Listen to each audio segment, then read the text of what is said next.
Welcome to this explainer. Look, we're gonna skip the preamble today and drop you directly into the pouring rain and the completely flooded, chaotic streets of Lagos, Nigeria.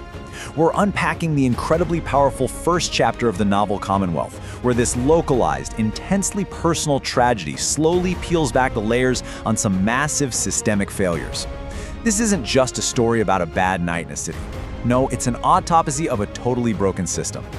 Right out of the gate, we're hit with this glaring, almost cruel juxtaposition.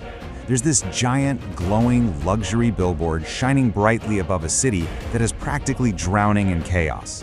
The future is bright. And right beneath that sign, you've got yellow buses physically fighting for space on flooded roads. Street hawkers trying to balance plantain chips and cheap perfume in the middle of a torrential storm. It's such an immediate, visceral moment. The future might be bright, sure, but only for the people who can afford to float in luxury apartments way up above the floodwaters. For everyone else on the ground, just surviving the night is a monumental task. And navigating right through the dead center of that floodwater is Rotimi Adeleye, our protagonist. He's an exhausted ride-hail driver. This is a guy with a degree in business administration who is now reduced to crawling through an endless sea of brake lights. In Lagos, they call these legendary traffic jams go-slows, and they can literally trap you in your car for hours. You can practically hear his windshield wipers squeaking with this kind of desperate, exhausted determination. He's just slapping his blinking fuel gauge, whispering, "Not tonight." He's the everyman here, representing millions of ordinary citizens trying to navigate a system that honestly seems actively designed to break them. Section 1. Lagos, Chaos and Contrast. Section 2. The Mathematics of Survival. So Rotimi's phone suddenly vibrates in the cup holder. It's a call from his wife, Maya. But this isn't a friendly check-in. It's a terrifying, real-time accounting of their survival, delivered in this tired, defeated silence that honestly hurts way more than anger ever could. His daughter Blessing was sent home from school again. The landlord is literally knocking at the door. The baby has a fever. And the pharmacy wants 5,000 naira for medicine. Let's actually pause on that for a second. To Rotimi, sitting in a car with an empty fuel tank in a flooded city, a 5,000 naira pharmacy bill, it might as well be 5 million. Every single aspect of his life, his shelter, his kids' education, their health, is entirely dependent on whether his ride-hailing app pings in the next hour. Section 3. A Race for Life. Well, the app does finally ping. A well-dressed, clearly exhausted passenger gets in, bringing in the smell of rain and expensive cologne, along with this heavy, prophetic warning: this country wastes people. And almost instantly, the pacing of the chapter becomes absolutely relentless. At minute 1, the passenger starts coughing and sweating even with the air conditioning blasting. By minute 3, there's a sharp gasp. He bends forward violently and grabs his chest. His phone slips to the floor. By minute 5, Rotimi's adrenaline completely spikes. He's swerving through red lights, cutting blindly through the intense rain to get to the nearest private hospital. It is a total pressure cooker of tension. And at minute 10, they drag the dying man through the hospital doors, only to hit an absolute brick wall of bureaucracy. Section 4. No deposit, no treatment.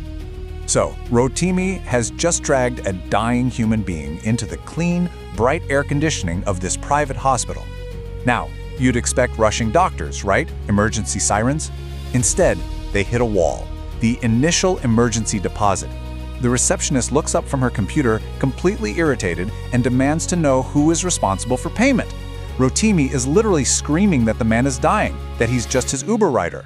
But the nurse, she just folds her arms and says, "Sir, hospital policy, no payment, no admission."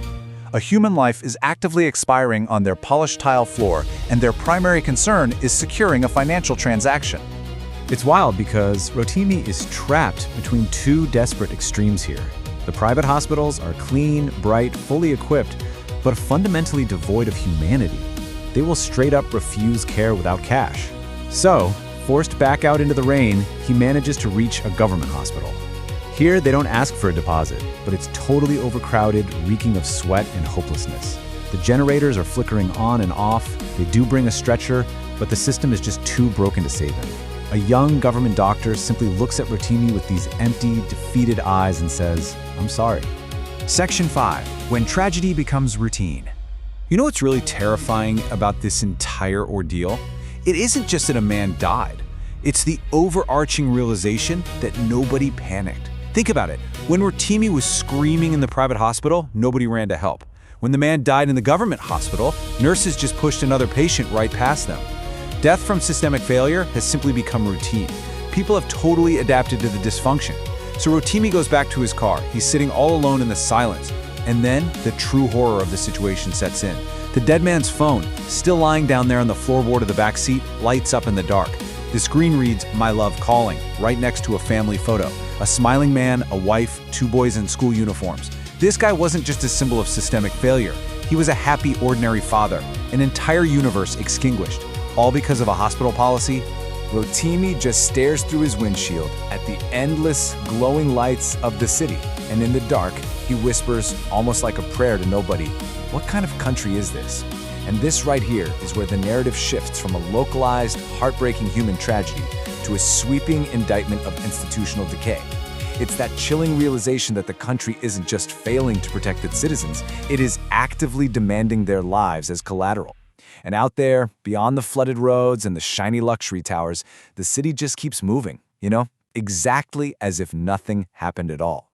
Which brings us to the core thesis of Chapter 1, and the really big thought I want to leave you with today. What actually happens to a society when survival itself becomes commercialized?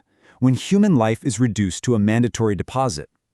This chapter shows us that when a system prioritizes profit over people, the true cost isn't just financial, it's the complete and utter erosion of our shared humanity. Definitely something to think about the next time you consider the systems operating around you. Thanks so much for joining me on this explainer, and keep questioning the structures that shape our world. Catch you next time.